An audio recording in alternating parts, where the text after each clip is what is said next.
We will start again with the afternoon session at one of the godfathers of family practice in this town. If anybody who wants to talk to him about volunteerism and some of the statements that were made, the medical legal aspects, he would like to talk to you about this. We were going to have him up, but we've run out of time. If those that are standing can take their seats, we're going to go ahead and start our afternoon session and welcome. I hope you've enjoyed the conference so far. I am Chad Gonzalez. For those that don't know me, I'm a member of the board of the Ogden Medical Surgical Society, and I am moderating this session. And I would like to have you take note of our sponsors, and we appreciate everything they've done for us to help us make this happen. I would like to introduce our speaker who has already spoke at this meeting, and he wanted me to keep this introduction brief so that he could jump right up. Suraj Achar, did I say that right? Achar? Is a professor at the University of California, San Diego, and he's going to talk to us right now about volunteering and risk, and I'd like everybody to welcome him as a speaker.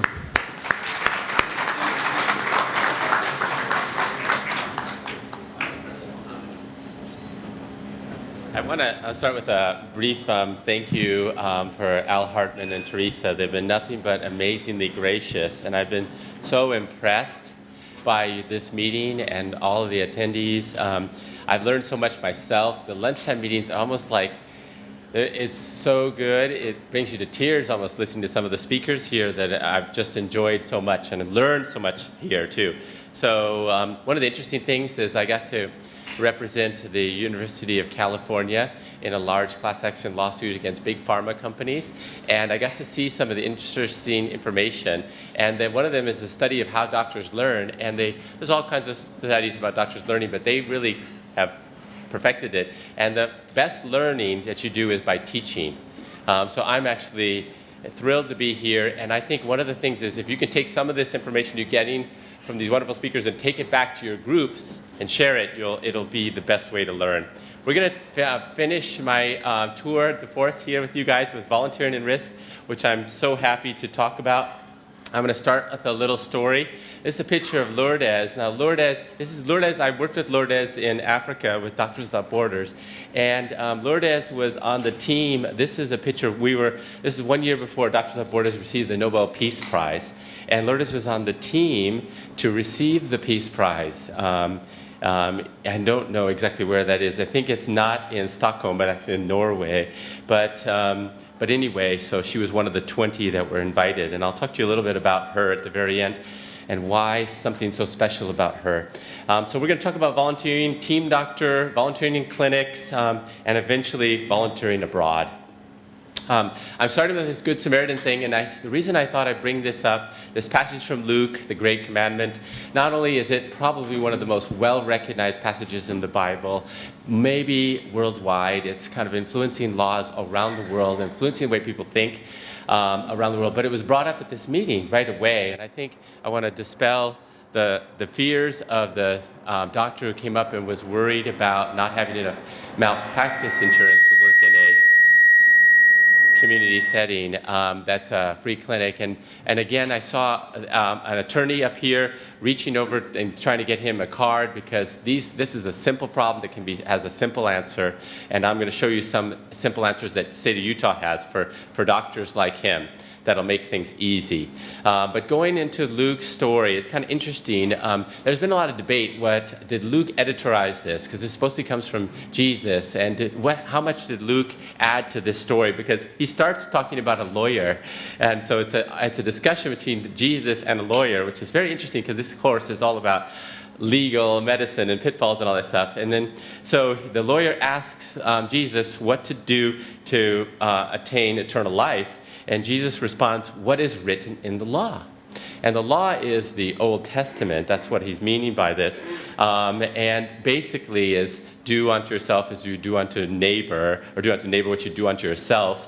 Love thy neighbor. And then the attorney or the lawyer, sorry for the mix-up of words there, says, who is my neighbor? And that's where the Good Samaritan comes in. So let's talk about that. This parable in the Bible basically recounts a story of a gentleman who comes to an aid of a wounded traveler. The traveler was traveling between Jerusalem and Jericho, one of the oldest cities in the world that's been inhabited like 10,000 years. It's actually a tiny little city. I've been there. I've traveled that little road. It's not that much there, and the road is kind of dusty going down there. And it looks kind of like this. This picture here, that's what the road looks like going down there. It's very dry. It's above the Dead Sea as you're coming down. Anyway, what had happened supposedly is two people had passed, including a priest who should know the law. That's kind of like us, doctors. We should know the law, and I'll explain why there's a connection there. And then again, a Levite who also should know the law, and they don't help this wounded person. And you think this story doesn't have resonance today? Well, it absolutely does. This thing happens all the time, and this is why the Good Samaritan laws exist worldwide. But fortunately, a gentleman from Samaria. Now, Samaria at the time is it's kind of the main part of what is known as Israel today. Was not a, the most religious group of people. They didn't know the law, but regardless of knowing the law, they knew what was right. They did what was right. He did what was right. He aided this fallen traveler. The traveler had been robbed and beaten and left there on the side of the road, and he helped him on his horse, and he helped him to an inn and paid the money, and then left with no thank you before the traveler could kind of arise and thank him. So he did this service without thank you. Here's a picture you can see of the road from Jerusalem to Jericho, and then some paintings of this story. And this story has been painted over and over again. The concept in the legal world is we're going to give protection to all people, not just doctors. Doctors are special, of course, but we're going to give protection to all people who give reasonable, I'm going to say this word carefully, reasonable assistance to those who believe are injured, ill, in peril, or incapacitated. And this is worldwide. It's not just in the United States. This picture of Samaria, this is what the first century would look like in the territories in that region. And you can see Samaria, and you can also see Jerusalem or Yerushalayim going down to Jericho. You can see that passageway. The Dead Sea is kind of interesting. The Dead Sea is so salty, you can float in there, and you don't even have to just put your butt in there, and your arms and legs can kind of stick out. It's kind of interesting. Now, by contrast, there is a duty of care. We've talked about the duty of care, and that care is essential. And when a patient walks into your office or something, this is no longer Good Samaritan. And so if you're on duty in a hospital and something happens, you've got to do this. And you cannot say, just because I'm not getting paid, and I'm not responsible, I'm not the main doctor in charge. You can't say this. You have a duty of care. Even these hospitals that call themselves the Good Samaritan clinics, these where they may have volunteers working in them, and they may be nonprofit, and they may not charge patients, they are held to account for duty of care. We'll talk about that. So these are international. It started with probably mostly the Anglican countries, but it's everywhere. I can't show you this video. This video reminds me of the original story. It's a horrible video, but if you have the stomach to watch this video, you could learn why we need these laws. And so this is the video of death of Wang Yu. Wang Yu is a 2-year-old that was run over by a van, and he not only was run over by one, he was run over by another, and 18 people passed him by. Some people moved him to the side, but nobody came to his rescue. And so because of this, China and a bunch of nonprofit groups in China and the government are coming together on this case to create a law that's going to punish people for not helping. Now, the discussion going on right now about this case is that people were afraid to help. And so that you wonder back in the first century in Jesus' time, were people afraid to help in this Samaritan this traveler that was injured? Anyway, there is some other states in the United States that are thinking the same thing. Minnesota and Vermont said you've got to at least call 911. So if you see an injury and you just go right by, you can be prosecuted in Vermont and Minnesota. And in California, they said one step further. They said, okay, if you do the wrong thing, so someone's injured, but then you make that injury worse, now you can be prosecuted. If you don't, you're protected by the Good Samaritan Act. So this is a little tricky, the Good Samaritan laws, but very important, probably the most important parable, or one of the most important parables in the Bible. So let's talk about volunteering. Volunteering is the nature of doctoring. You went into medicine not to make money. Nobody did here. You went into medicine to help people. We all did. That's the nature. When you look at your pictures from graduation of medical school, you're smiling because you think you've done something noble, and you have, and you still are. And this noble thing that we do starts with volunteering and ends with volunteering, kind of the two cycles of our lives. And so this is to residents taking care of a high school football team. Are they protected by the Good Samaritan law? They're volunteering, they're residents. Are they protected? Absolutely not. They're holding themselves out as team physician for this high school. They're not getting paid, but they're certainly not protected by Good Samaritan. They're the team physician. They have a duty and a responsibility to act if something good happens, and they have to follow the standard of care. So it's kind of interesting. So let's talk about that for team doctors. And I hope more and more of us will do this. This is a challenge because sometimes insurance issues, you may not have the best coverage, but insurance companies will give you coverage. Just call and ask and say, I want to be a team doctor for this team. They'll give you coverage. I promise you. They'll do this often for free, if anything, a nominal charge. But if you do this, you have to follow the rules. And some of the interesting rules include compliance with state and local laws. So state of Utah has a concussion management policy that's outdated and needs to be updated. It's an old policy. It's below the standard of care already. So you got to do beyond. You got to do what the state of Utah says, which is hold somebody out for at least 1 day for concussion, but that's not enough. No one should be allowed to go back the next day after a concussion. And we'll talk about Troy Aikman and others and what they think and what the real evidence is. But ultimately, at least you should follow that. So in the state of Utah, if you take care of an athlete who gets a concussion, you send him back in the same day, you just broke Utah law. So even though you're volunteering, you're held to these levels. Another thing is interesting, you have to follow HIPAA, which is easy, but you have to follow FERPA, which means if you're taking care of these athletes, you may know about their school grades and their school problems, and that's an important part of taking care of them because they may be on the bench because grades are not good enough, and you may know about this, but you've got to hold that information private. Just like you would hold information private about their medical care, you're going to hold information private about their school grades and school performance and any kind of discipline they've got at school. That's your job, and it's called FERPA, and anytime you learn information about students, you've got to keep that information private. The pre-participation physical, we'll talk about that in a minute. You've got to evaluate on-field injuries, and you've got to document this. And this is one of the challenges. How are we going to document on the football field? I mean, come on, there's not like your computer there, you don't have the paperwork situation. It's a very challenging thing, and I have to say I'm not doing this well enough myself. The best people are taking dictaphones and dictating it in. Some people are taking little notes. What we're doing with our fellows, we say, look, here's a notepad. This is your whole season. Every time someone gets injured, you write down who is injured, what's the injury, what's the going on, what's the follow-up, and you note that. At least you have that pad, and you keep that pad with you so that we can have that. So we're making our fellows do it at least. So here's what Utah Sports Concussion Management says. If you see someone with prolonged loss of consciousness, obvious. Seizures, obvious. Slurred speech, obvious. Paralysis limb, obvious. Pupils dilated, obvious.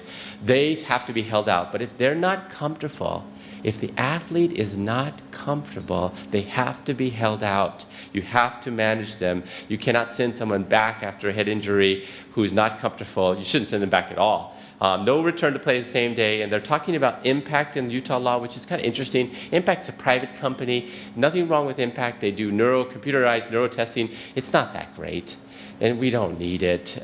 It's an adjunctive thing for people not getting better. You can use computers, but you can also use your brain and balance testing and physical exam, and that's enough. You shouldn't have to have that. And I'm surprised that Utah would actually put some private company's name in their concussion management policy. Now, what are our provider responsibilities? It starts with the pre-participation exam. We have to make sure people are safe to play. So let me tell you about Nicholas Knapp. Nicholas Knapp was a beautiful star basketball player from Indiana who, as a junior, was the #1 basketball player in his state. He was recruited by a lot of schools. He chose to go to Northwestern. They gave him a full-ride scholarship. In his senior, they gave him a full-ride scholarship as a junior. And his senior year, he had a cardiac arrest playing basketball. He was survived that cardiac arrest. They did a resuscitation, brought him back, and they took him to the hospital. They figured out he had hypertrophic cardiomyopathy. 1 in 500 people carry the gene for hypertrophic cardiomyopathies, so it's more common than we think. They implanted a defibrillator, and then they had him follow up with cardiology. So he shows up for his freshman early, so with our athletes at UCSD, we bring them in early to do pre-participation exams. They have to get that exam by NCAA requirements. Then the doctors who are doing the exam can clear them to practice. So the doctors saw this guy, and they said, and they got his history, they said, oh, I don't know. We're not gonna let you practice right now. Then they reviewed the Bethesda guidelines, international guidelines to help us decide on participation in sports. They looked at hypertrophic cardiomyopathy. They looked at Bethesda guidelines, said absolute contraindication to play. They looked at defibrillator and it said absolute contraindication to play. And they said, oh, we can't let you play. Now, Knapp was really upset. He really wanted to play, and he sued the university. Now, the university said, wait. We promise we're going to keep your scholarship. And this is big private schools are all doing this now. That we promise a scholarship. You've got a scholarship for 4 years, 100% room board. We'll give you the stipend we normally give our athletes. All of that. You can even be on the sidelines with the athletes. Don't sue us, but we're not going to let you play. It's the doctor's decision. Sorry. And well, I said, Enough says, no, I want to play. And he sued based on the Rehabilitation Act and Disability Acts. So the Disability Acts require us to provide some kind of reasonable opportunities for people with disabilities. And he said, based on these acts, I should be able to play basketball.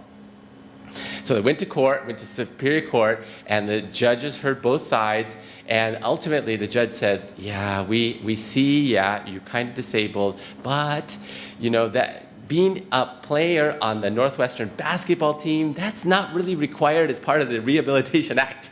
Just because you're disabled doesn't mean you get to play on the team.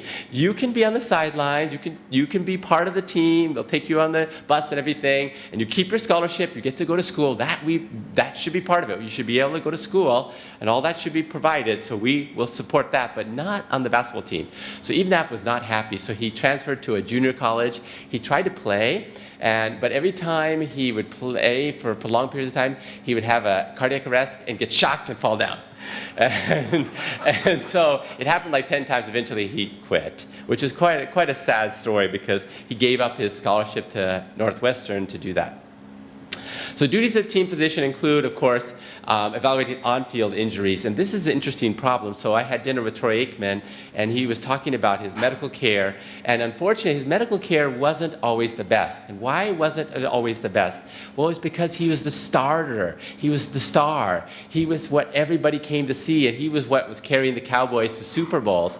And so they wanted him out there. So the doctors treated him worse than the second-string quarterback. What does that mean? When he had injuries, when he had head injuries, when he had concussions that compounded his migraines, they sent him right back out there. So he kept getting sent back out there over and over. Now, interesting enough, he didn't join the big lawsuit against the NFL, and he stayed out of the lawsuit. But he's kind of connected to the NFL. He's still a big speaker in Fox or, I don't know, on TV and stuff like that. He's on the TV all the time, so I'm not exactly sure.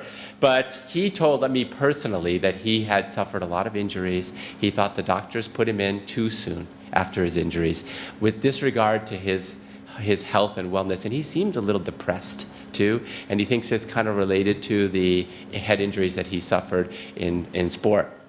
Now, I also take care of the San Diego Chargers, and we do some physicals with them. And every time I asked them, I said, hey, have you had a concussion? Every single player by oh, doc, I never had a concussion in my life. So it's partly the player's fault, too.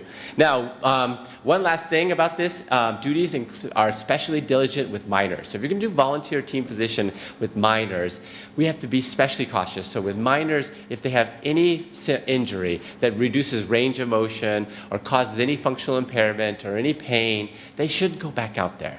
They shouldn't. Treat them extra kid gloves. The parents are too far away. They're often in the stands, and you can't go over to the stands. You've got to watch the rest of the team. So they're injured. Just leave them there, watch them, take care of them. So minors, we're extra cautious with adults, and you're volunteering with adults. If they have an injury and they understand it, it's not a head or neck injury, and they want to go back, you could potentially send them back. But with minors, treat them really carefully. Now, American Academy of Family Physicians, American Academy of Orthopedic Surgeons, American College of Sports Medicine, American Medical Society of Sports Medicine, American Osteopathic Society of, or Orthopedic Association of Sports Medicine, all basically say a couple things. Number one, you have to be good with MSK if you're going to do team doctor. Number two, you have to be good with working with everybody on the team. That means you have to work with your trainers and your specialists, everybody, and you synthesize and work together. But ultimately, the responsibility is you. You have to make the call when an athlete can go back to play, etc. That's your call. So I have a funny case. One of our team doctors in San Diego, he was a team doctor for the Chargers, and one of our San Diego Charger players, this is way back in the 80s, had fractured his mandible in 2 places and it was moving. So immediately he said, 911, you're going to the hospital. I'm going to call an oral surgery team. We're going to get x-rays. We're going to take care of you in the hospital. You're out. Now, he was the starting center linebacker for the Chargers. The coach, there's only 30 seconds between plays. You don't have a lot of time to make this. The coach kind of saw the doctor talking to his starting center linebacker, and he wanted him back out there, and he saw his face moving a little bit. So the coach came over, the head coach, tightened the chin straps really, and sent the player out. Now, we're talking about 10 seconds to go before the next play. The doc runs out, this is Dr. Rice, runs out onto the field, and this is being televised, grabs the player. Now, the player doesn't know what to do. He's just been sent out by the coach, and now the head doctor is grabbing him and calling him to go back. The player follows the doctor, goes back. The head coach gets pissed. They send another person out. They have this huge shouting match, and lo and behold, the head coach gets fired.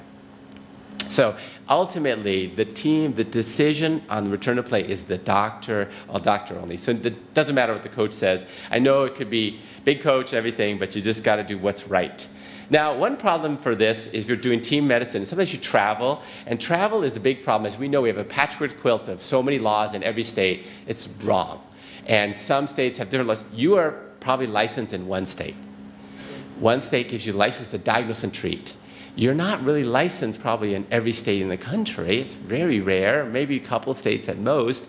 And so you're not really allowed to do medical care in other states. And so this is a problem. Some states are giving reciprocal agreements, but about a third of states say, no. If you're not licensed in our state, you're not allowed to diagnose and treat in our state. And so this is a problem. So Congress is debating the Sports Medicine License Clarity Act. All the groups are looking at this to try to see if we can solidify this so that at least if you're traveling with your team, you're covered by the laws in your state. So you're protected. Now, one thing that Al Hartman wanted me to talk about briefly is images for teaching. In general, for teaching, we're kind of exempt. The problem is some organizations like AFP and others will sell these things later, and if you sell them, this is a little tricky. So if you're selling the CD to other people outside and you're selling with images that are proprietary, probably better to use .gov or images that are over 70 years old. In the US, once it's 70 years old, it's now public record. It's probably will have to wait 70 years to hear the audio tape for the Challenger too. Probably the same thing. In general, also, if you're going to use these images, don't use them for commercial purposes. We talked about that. Don't endorse or sponsors, and don't make any defamatory changes to them that make them weird.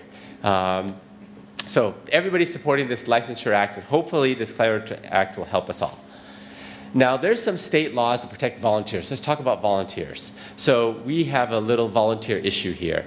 Now, just as a side note, it's almost unheard of for volunteers doing the right thing to be sued and to have a successful lawsuit against them. It's just almost unheard of.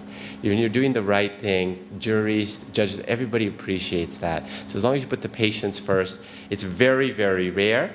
And then some states have said, let's just go further and just give a waiver for these people. So in North Dakota, Illinois, Indiana, Michigan, Ohio, South Dakota, you can get a waiver. And waiver is everything except gross negligence. Now, gross negligence is different than a simple departure. That's where you should really know better. Like you do something horrible, like you clear an athlete who has a C-spine injury, and you clear them and you send them back out without doing anything. You know, it's that's horrible. You take the collar off before anything and you send them back. It's just not good. So gross negligence, you could get in trouble.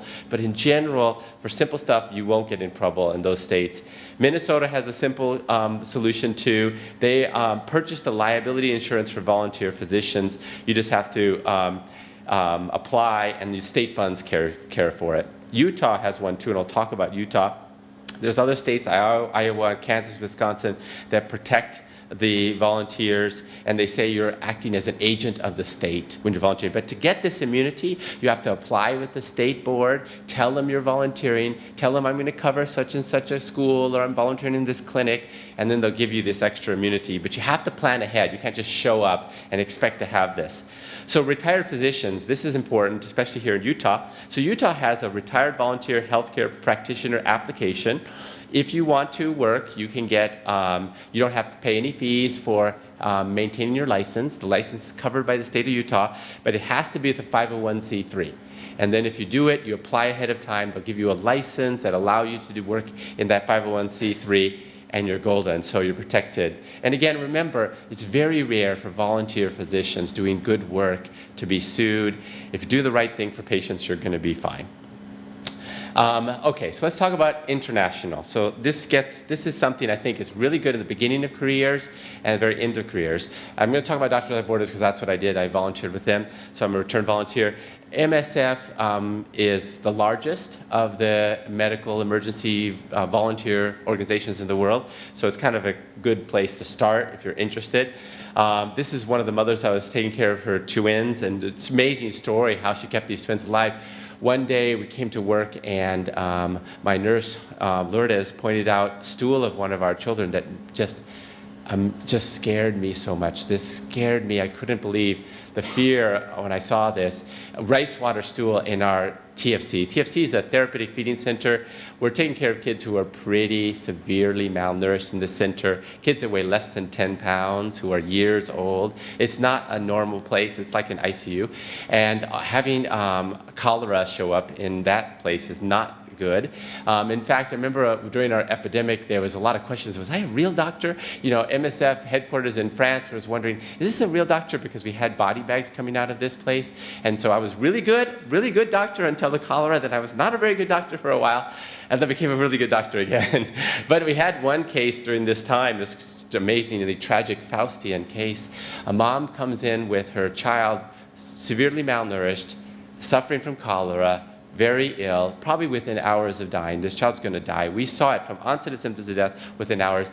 And okay, we have to admit this child to our therapeutic feeding center. We had an isolation center to put this baby in. Okay, but the mom's got a 6-year-old next to her that looks fine. And I say, okay, mom and baby go in there. 6-year-old, no. Then tears start coming out of mom's eyes. She said, who's going to take care of my 6-year-old? I have nobody. The dad is dead. We have no more family members. I've come a long way. I've come 20 miles here. If I leave my 6-year-old out, she's going to die. You have to take both of us. You have to take all of us in.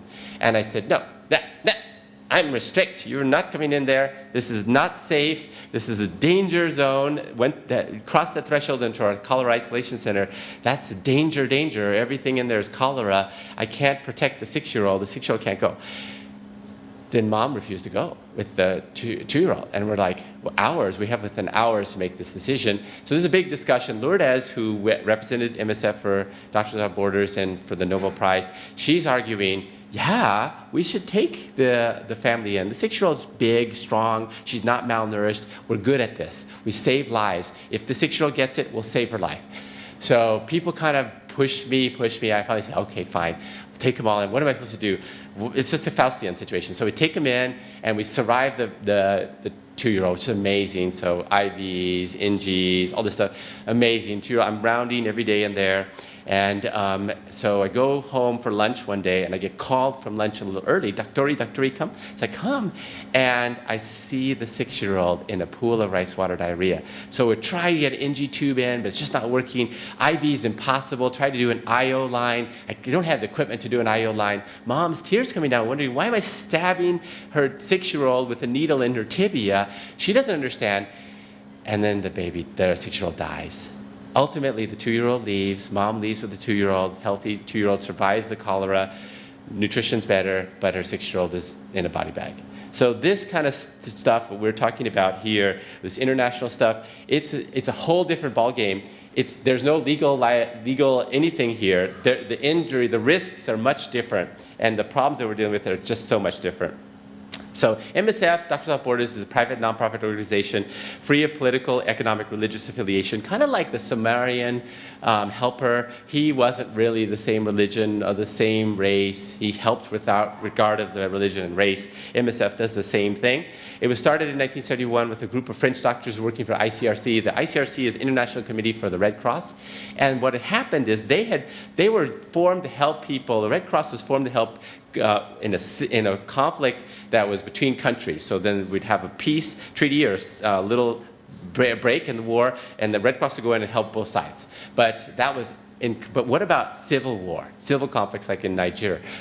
And so the government didn't want them to help the other side. So a group of French doctors said, well, we don't care. We're just going to cross the border, and we crossed the border anyway. And we got to the other side and started helping. And ICRC said, you're fired. You've disobeyed our rules. We can't operate like this. If we do, the governments are never going to let us in, and we put ourselves in danger, so you're out. So they went back to France and formed MSF, Doctors Without Borders, Médecins Sans Frontières. And they started their charter doing the stuff that we're talking about. Now, they became super famous in these big refugee crises like here in Cambodia in the killing fields. This is the killing fields map where they became really famous. They became famous with big, huge natural disasters like Hurricane Fiji, war in Lebanon. The two groups that were marching around was Mother Teresa and Doctors Without Borders over there, both crazy. They had a split. This guy, Bernard Kouchner, he split from MSF, formed Médecins du Monde, or Doctors of the World, because he felt like it's better to send small teams. And I'll tell you what happened with the small team with me out there from Doctors of the World. And he ended up later becoming the French foreign minister not too long ago. Kind of interesting story for him. The history became super famous in the Afghan invasion when they had to trudge a month to get across the Khyber Pass with donkeys to get inside there, and they're helping both sides. Soviet soldiers who didn't want to fight this stupid war, Mujahideen who were fighting the Soviet war. It was just a big, huge conflict in there, and they're working there and became super famous in that time. Of course, Somalia, which I'm going to talk about too.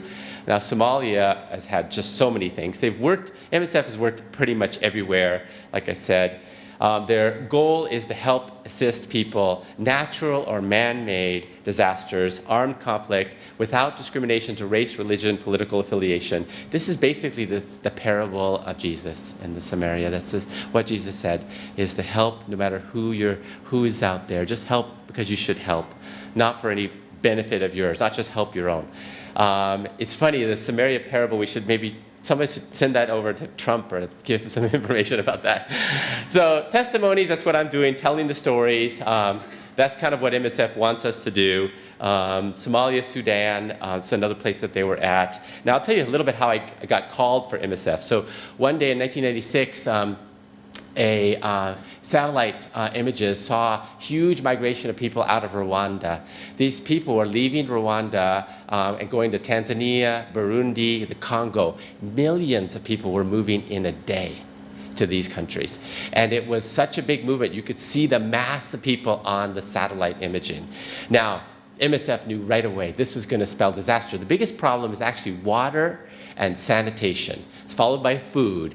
You don't need fancy medicine, you need logisticians. The biggest support services in MSF does is logistics, getting water and sanitation. So they knew they had to get people on the ground, so they called us. They called me. I was with my fiance at the time. They called us both. They said, you guys are on our list. You want to volunteer? And we said, yeah. And they said, well, we have a place to send you. And I said, okay, great. Where is it? And they said, the Congo. And I said, okay. And they told me what's going on. I said, okay. And I said, well, when? And they said, we're going to send you tomorrow. And I said, tomorrow? I got an apartment, and I've got like a car, and I got all this stuff. Hey, tomorrow is a little soon. Give us a little break on that? And they said, well, how about 2 days? And I said, oh, shoot. So I asked my family. They said, okay. We called the residency director because my wife was still in residency. He said, okay. 2 hours later, a FedEx guy was at our door with a little package. He said, I'm here for your passports. 1 day later on Saturday, he came back, passports with visas to Rwanda and plane tickets to Paris. Then the next day, we're on a flight to Paris. Now, we got to Paris, and they stopped us there. We never went to Rwanda. And I said, well, what happened? Well, what had happened is this was the Great Genocide. It happened in 1994. Well, the Tutsi rebels had come back and taken over power in Rwanda, and the Hutu leadership knew they were going to be in danger. So they made their people leave with them. They said, oh, they're going to kill us like we killed them. They're going to kill us. You have to leave. So they left, and they fled with their people. Now, the International Committee for High Crimes from the UN decided we better capture these folks and put them on trial, because they wanted to for a while. So they started to. And then the leadership of Hutu said, well, if you're going to capture us, we're going to capture other people. So they took people like Lourdes, who I showed you, who worked with me in Kenya, and they put her underground. So the Spanish government didn't know where she was. She was a HEMONC nurse in Spain, volunteered for MSF, and now she's gone, disappeared for days, and they didn't know what to do. And at that time, we arrived in Paris. So MSF said, hold it, we're going to not send volunteers right now. We can't, because they're being captured in all these countries. We have to hold on. So eventually, they wanted to send us to crazy places like Chechnya and Angola, and I was thinking all these bumps. And I said, oh no, that's not good. So eventually, I left, and later they called me, and I thought I was going to someplace better. So MSF charter, we talked about the risks and dangers. When we went out on the field, I'm here in Kenya, in a part near Somalia, we'd always have a driver, we'd always have radios, and those radios were very important because we'd call back and forth if we heard bombs or shooting and stuff. MSF, sometimes activists, MSF, or workers at MSF will get held hostage. These two girls were held hostage in Somalia recently from Kenya, but they were rescued by a SEAL Team 6. Which did a pretty amazing job. They rescued them. It was on 60 Minutes. They told the girls to lay down. They took care of all the Somali. It was kind of an amazing story. MSF's pretty much everywhere. Here they were in Bosnia and in Sarajevo, operating under bad war conditions. MSF takes volunteers from everybody. When I was out there, we had 14 members from 11 countries, from Australia, Canada, France, Spain, US. I was a US representative all over. One doctor on our team, mostly nurses, 4 nurses, nutritionists, logisticians, all kinds of people. Here's Jill, who's a fireman from France holding Anis. Now, Anis' story is kind of interesting. I keep showing Anis. I'll show you Anis many times. Anis came in. Anis weighed 4.2 kilos. He's less than 10 pounds. And I was like, that can't be real. Mom says she's 2.5 years old. That can't be true. And I looked at her and said, that can't be true. So I weighed her myself. She was 4.2 kilos, which is kind of crazy. Well, MSF, when you want to work for them, they look for training. They won't take residents. You have to be finished with your residency. They love it if you speak another language, especially French or Spanish or something like that. But they'll take you for just English. They do want you to stay for a while. It's Conchi, she's a nurse from Spain that was working with us in Lourdes, who really was the heart and soul of our team.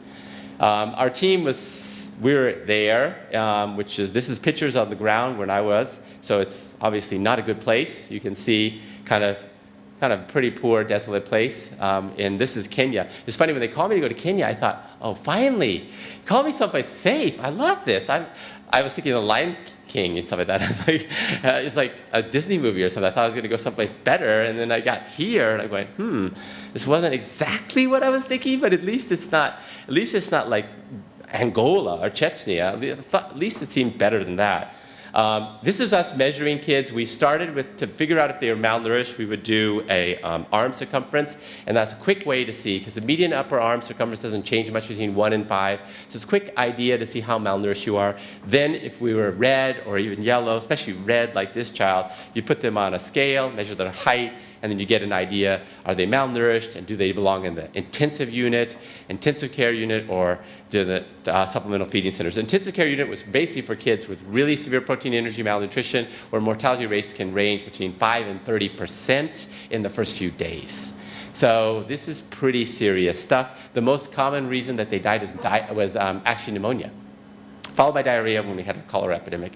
Here's Mohammed. He was a cute kid that I took care of for many, many months. What's interesting about Mohammed, this is a 6-year-old.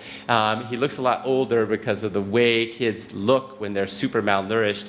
What's interesting about Mohammed is he didn't talk until like 5 months into my stay, and I walked by him and all of a sudden said something, and I asked the nutritionist, what did he say? She said, yes, for a banana. Okay, let's give him a banana. And so Mohammed, he was so malnourished, this kid was so malnourished, he didn't talk for 5 months. So protein energy malnutrition shows up in 2 ways, the kwashiorkor or the marasmus. This is a little child with kwashiorkor, and we saw in the field. This is Mohammed again with the marasmus, the old man look that you get.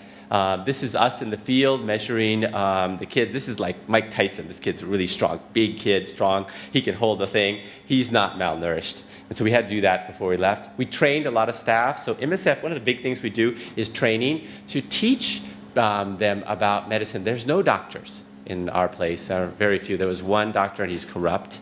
It was just a horrible situation. We had one of our nurses with necrotizing fasciitis, and I recognized it, and I said, oh my gosh, she's got a forearm that's big swollen, she's going to die. So I went to the hospital, and I called the doctor because I needed help. I could do maybe the surgery, but I need someone to do anesthesia. And so he wouldn't come out without paying him. I wanted to pay him, but our staff said, we can't pay him. He's a government worker. It's not our policy to pay government workers. He's not on our staff. So we ended up giving this lady Valium and ketamine, and we did her with Grant's Atlas. Going through Grant's Atlas, did the whole surgery, and she did actually really well. Our nurses actually were key for us. They're doing all the stuff, including here's another Muhammad, keeping track of our records. Our records were what you need to write, basically. It's just what you need. The weight, the temperature, and brief little synopsis of what's happening to the child. If the child had 52 episodes of diarrhea, like the twins did in one day, 12 hours, we documented that. So the isonos, the key things that made it. So we'd have one page that would last for like a couple weeks per child. And we'd add an extra page if needed. So we're just essential records, not like these crazy American records that we have too much stuff.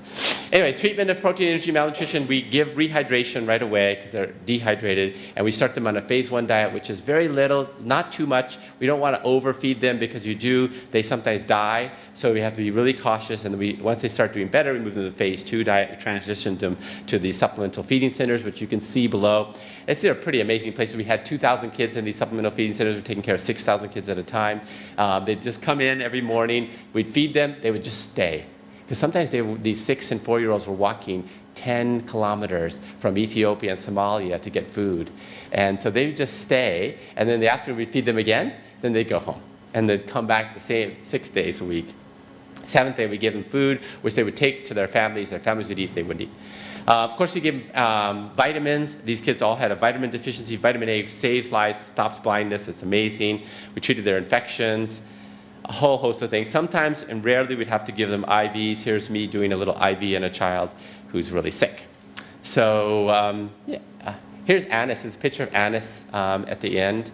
And so you can see Anis obviously puckered up, did really well. Pretty amazing child to survive that 4.2 kilogram initial weight. To make it out there. Now, just a little side, why am I not in the field? This is really a little bit about volunteering. It turns out I think the best time to do this kind of stuff, this international stuff, is really early in your career, like finish residency, fellowship kind of stuff. It's a perfect time before you have kids. And then now, when you're retiring, later in your career, now is the time to come back and give back internationally. The middle time, I think the best stuff for us to do is the team physician, the local clinic on the weekends. All of us need to volunteer. It revitalizes us. It helps us achieve what we wanted to achieve when we went to medical school. It's something special about all of us. So pictures of some of my kids a few years ago. Here's one of my kids doing a team sport. We have this autism sports project, which is kind of neat, and I'd love to tell you about it. And that's about it. So thank you very much, guys. Thank you for inviting me to this wonderful conference. We have a couple minutes for questions.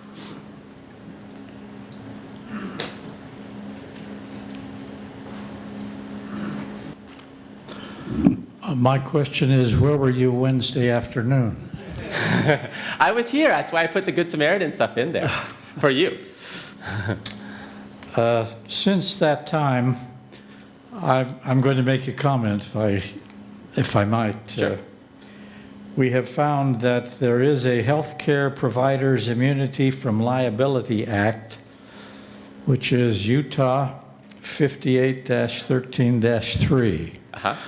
And it does protect individuals such as myself and several others who are retired, do not have malpractice insurance, and work in volunteer clinics. My intent is to pursue. Mr. Dahlquist invited me to contact him, which I've done, to pursue the opinions they gave. But from all information that I have at this point, all 4 attorneys were wrong in advising us to obtain malpractice insurance in our state. The one thing I think the caveat for that Utah law is your clinic has to be an official 501c3. In the Utah law, it says that. So it probably is, but just double check and make sure they've filled the paperwork out to become an official 501c3, a charity organization. If they have, then you're protected. The 2 that I'm most familiar with are. Okay, good. Awesome. All right. Well, thank you so much, guys. Have a few minutes for your next speaker.